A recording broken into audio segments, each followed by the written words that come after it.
The Power Lunch Club is aimed at business owners and senior executives.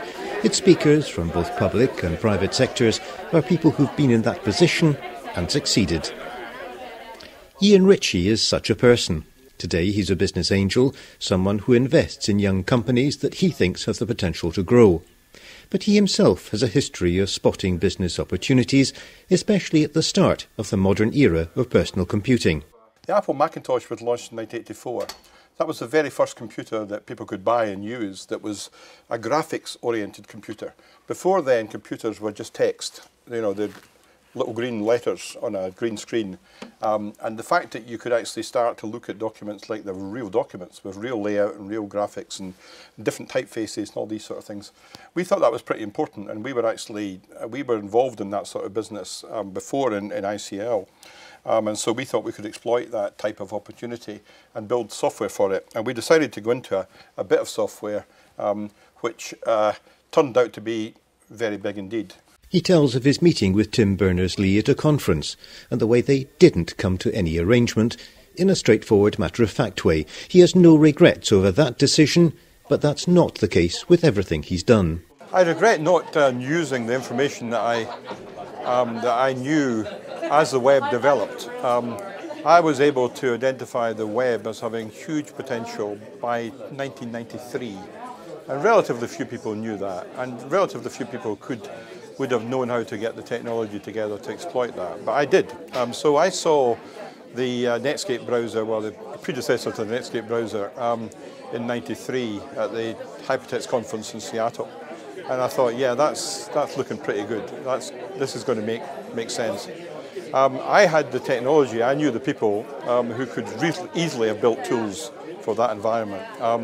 And we could have gone ahead and done that work, but I didn't do it. And that's the thing I do regret, because I could have built a business of quite some value at that point. One thing you were keen to stress was just how lucky we actually are here in Edinburgh to have the Department of Informatics at Edinburgh University as a resource. Yes, indeed. Informatics research group in Edinburgh is way ahead of most of the rest of Europe, frankly. It's the biggest department in Britain by far.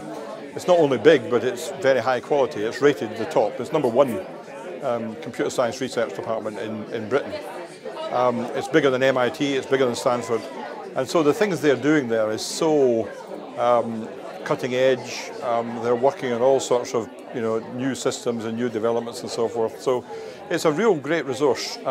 Not particularly to get technology from, but to get smart people from. Something else that you think is actually rather important is the movement away from traditional personal computers towards mobile devices.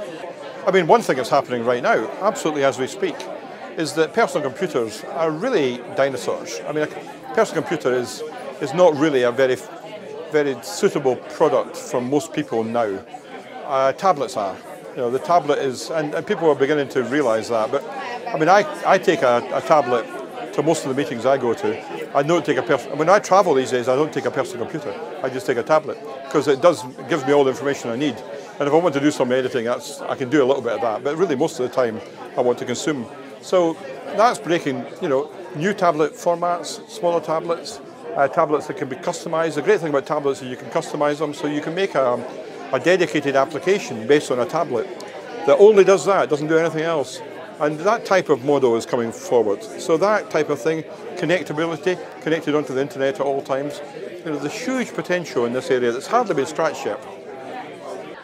The next meeting of the club in Edinburgh will hear about the success of the Edinburgh Science Festival from its director, Dr. Simon Gage.